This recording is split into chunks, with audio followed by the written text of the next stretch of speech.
بل جو ہے وہ آئین کا حصہ تو بن گیا لیکن فوری استعفے آنا شروع ہو گئے، اور یہ احتجاجی استعفے ہیں کہ جی کہ یہ بہت غلط ہوا، اس سے تو بالکل سپریم کورٹ کی ساکھ کو نقصان پہنچا، اس لیے ان دونوں ججز نے جو ہے استعفیٰ دیا اور باقاعدہ احتجاجاً وہ کہہ لیں کہ استعفیٰ دے کے گئے ہیں۔ بسم اللہ الرحمن الرحیم، الصلاۃ والسلام علیک یا سیدی یا رسول اللہ، الصلاۃ والسلام علیک یا سیدی یا حبیب اللہ۔ تاجدار ختم نبوت زندہ باد زندہ آباد زندہ آباد۔ بات یہ ہے کہ یاد کریں ہم نے پروگرام ایک ڈسکس کیا تھا، ہم نے کہا تھا کہ یہ ترمیم ہو جائے گی، اس ترمیم کے بعد کیا ہوگا یہ کوئی سوچ نہیں سکتا، یہ کوئی تصور نہیں کر سکتا۔ آپ بہت سے لوگ کہتے تھے نہیں ہوگا، کل ثاقب نے بڑا اچھا سوال کیا تھا استعفوں کا، جی، اور ہم بھی بہت پہلے یہ بات کر چکے تھے، یہ چیزیں بڑی کلیئر تھیں۔ ابھی استعفوں کا آغاز ہوا ہے، ابھی دی اینڈ نہیں ہوا، میری اطلاع کے مطابق ابھی دی اینڈ ہونا ہے، اور یہ استعفے آپ اگر شعر وہ پڑھیں جو احمد فراز کا، ان کی نظم ہے محاصرہ، اس کا چند حصہ لیا گیا، اس کا جو آخری فقرہ ہے تو وہ واضح ایک تحریک کی طرف اشارہ دے رہا ہے، وہ واضح ایک پوری کمپین کی طرف اشارہ دے رہا ہے۔ بات یہ ہے کہ انہوں نے جو اپنے استعفوں میں لکھا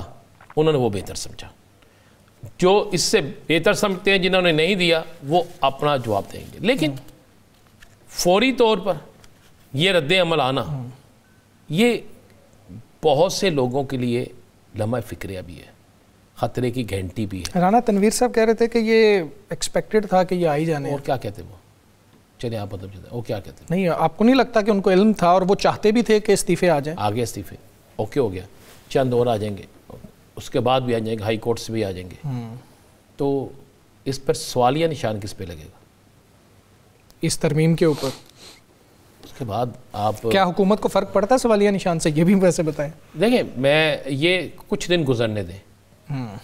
دیکھیں اب آپ کو اچانک پتہ چلے گا کہ عدم اعتماد بھی پیش ہوگی کشمیر میں، اب ساری چیز ہوگی، لیکن اس کے بعد آپ نے یہ بوتل اٹھائی، اسے یہاں پہ رکھ دیا اور آپ نے یہ کہہ دیا کہ جناب یہ بوتل جو ہے اب یہ اقتدار کے دائرے سے، انتظام کے دائرے سے یہ سب سے باہر ہے، اب ہمیں اس سے کوئی خطرہ نہیں۔ تو پھر ہوتا پتہ کیا ہے؟ پھر خطرہ کس سے پیدا ہوتا ہے؟ جو اس دائرے کے اندر ہوتے ہیں، پھر وہ سب اپنے اپنے مفادات کی جنگ لڑتے ہیں، پھر وہ سب ابھی دونوں سیاسی جماعتوں کا منشور علیحدہ ہے، دونوں سیاسی جماعتوں کا ٹوٹل سسٹم علیحدہ ہے، دونوں ایک دوسرے کے خلاف لڑتی ہیں، دبے الفاظ میں ابھی بھی تنقید کر رہے ہیں، تنقید کر، ٹھیک۔ اس کے بعد آپ غور کریں، ہم کیوں غور نہیں کرتے کہ ایم کیو ایم کی کوئی چیز منظور نہیں ہوئی، ایسے ہی ہے، ایک سیاسی جماعت اتحاد سے علیحدہ ہوئی ہے، ایک سیاسی جماعت، جی ایسے ہی ہے، ٹھیک ہے، آپ جشن منا لیں، آپ جو مرضی کر لیں، جتنا ہو سکتا ہے کر لیں۔ دوسرا، ایک طرف ترمیم منظور ہو رہی تھی تو انہی سیاسی جماعتوں کی صوبائی قیادت جو تھی وہ ایک جرگے میں بیٹھ کر اس کی حمایت کر رہی تھی۔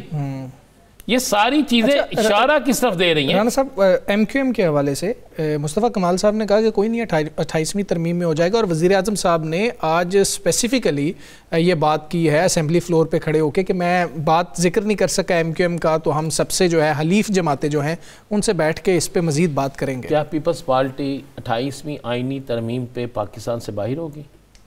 کیا وہ پارلیمنٹ سے باہر ہوگی؟ بلاول صاحب کی تقریر سے تو لگتا ہے کہ ایسا نہیں ہوگا، تو پھر جو انہوں نے کی تھی، تو پھر کس طرح وہ ایم کیو ایم کو ووٹ ہونے دیں گے؟ اچھا، ٹائم گزارنا ہوگا، یہی تو ایک چیز ہے، آپ اس ٹائم کو کتنے دن گزار لیں گے؟ اور اگر اسی دوران میں ایک بات کہتا ہوں، تحریک 4 وکلا ہوں، 6 وکلا ہوں، 10 وکلا ہوں، شروع ہو جاتی ہے۔ پھر کیا مشرف کے وقت میں کوئی کہتا تھا تحریک شروع ہوگی؟ میں نے 100 وکلا بھی نکلتے دیکھے ہیں، جب میاں نواز شریف صاحب اپنے گھر سے نکلے تھے، میں ہی اس وقت بیٹ رپورٹر تھا، میں انہیں کور کر رہا تھا، تو کتنے لوگ تھے اس کارواں میں؟ سامنے سے پولیس بھی نکل گئی تھی سائیڈ پہ، ویسے نہیں جو روکنے کے لیے کھڑی، جب گھر سے نکلے اس وقت کتنے لوگ تھے؟ 8 گاڑیاں تھیں، 8 گاڑیاں تھیں، مجھے آج بھی یاد ہے، آہستہ آہستہ چلتا گیا، بسنت کا دن تھا وہ، مجھے بڑی اچھی طرح یاد ہے وہ ساری چیزیں، تو پھر آہستہ آہستہ ہوتا گیا، پھر ہائی کورٹ کے بعد جو شیلنگ ہوئی، وہ آخری بسنت تو ویسے ران صاحب نہیں تھی کیونکہ لاہور والوں کا بڑا فیوریٹ ٹاپک ہے یہ، اس کے بعد بھی ہوئی تھی، اس کے بعد کئی بسنتیں ہوئی ہیں، اچھا اس کے بعد کئی بسنتیں ہوئی ہیں، لیکن عوامی بسنت ابھی تک کوئی نہیں۔ تو بات یہ ہے کہ حالات کو بدلتے ہیں، کوئی سوچ بھی نہیں سکتا کہ اتنی تیز سے حالات بدلیں گے، دیکھیں میں یہ بات کہتا ہوں کہ اس میں جو پاکستان کے لیے بہتر ہے اسے ایک کی بجائے 100 دفعہ ہونا چاہیے. اور اگر عام عوام کے لیے اس ترمیم میں اگر 49 شکیں منظور کی ہیں یا 51 کی ہیں 59 کی ہیں تو اس میں سے اگر 9 بھی عوام کے لیے ہوں تو میں پھر بھی ان کا مشکور ہوں. اگر اس سے کل مجھے پتا چلے, کل چونکہ پٹرول کی قیمت کل ہو رہی ہے نا غالباً, کل یا پرسوں ہو رہی ہے, اگر مجھے پتا چلے کہ 100 روپیہ کم ہو گئی ہے, مجھے پتا چلے کہ ڈالر جو ہے وہ 70 پہ نیچے آ گیا, مجھے پتا چلے کہ اب سبزی بھی سستی ہو گئی ہے, مجھے پتا چلے کہ اب عام دالیں بھی سستی ہو گئی ہیں, مجھے پتا چلے کہ عام آدمی جو ہے اس کی پہنچ میں ہر چیز ایسی ترمیم کریں, تو پھر میں کہوں گا کہ ترمیم کیا, ہم تو بنگڑے ڈالیں گے, یہ ترمیم کریں, ڈول بھی ہم لے کے آئیں گے, مٹھائی بھی ہم لے کے آئیں گے. لیکن اگر اس ترمیم سے صرف کسی کی ذات کو فائدہ ہو رہا ہے, ٹھیک ہے, دیکھیں ہم ایک سوال تو ہے نا, ہم کیا کرتے ہیں, مسلم لیگ نون والے کر رہے ہیں, ایک بار بار کہتے ہیں کہ آئینی عہدہ صدر پاکستان کا, بالکل آئینی عہدہ ہے, تو کیا وزیر اعظم غیر آئینی عہدہ ہے, کیا اسپیکر غیر آئینی عہدہ ہے؟ عوامی عہدہ ہے نا جی, عوامی عہدہ ہے نا, اس کو عوامی عہدہ وہ سمجھتے ہیں. چلیں تو صدر عوامی عہدہ نہیں. اب آپ اس میں سوال یہ ہوتا ہے کہ جی جو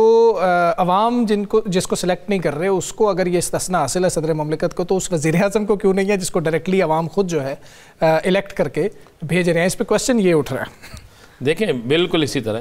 اور یہ تھوڑا دن صبر کر لیں, اس میدان میں کسی نہ کسی پہلوان نے لڑنا ہی ہے. یہ جو کھارا بنتا ہے نا, کھارا صرف مٹی کے لیے نہیں بنتا, کھارے میں پریکٹس کے دوران بھی لڑائی ہوتی ہے, پریکٹس کے دوران بھی کشتی ہوتی ہے. آپ باقیوں کو سائڈ پہ کر لیں گے تو ابھی تو یہ بھی ہونا ہے کہ تیرا کہرا تو میرا کہرا, ابھی چلنے تو دیں.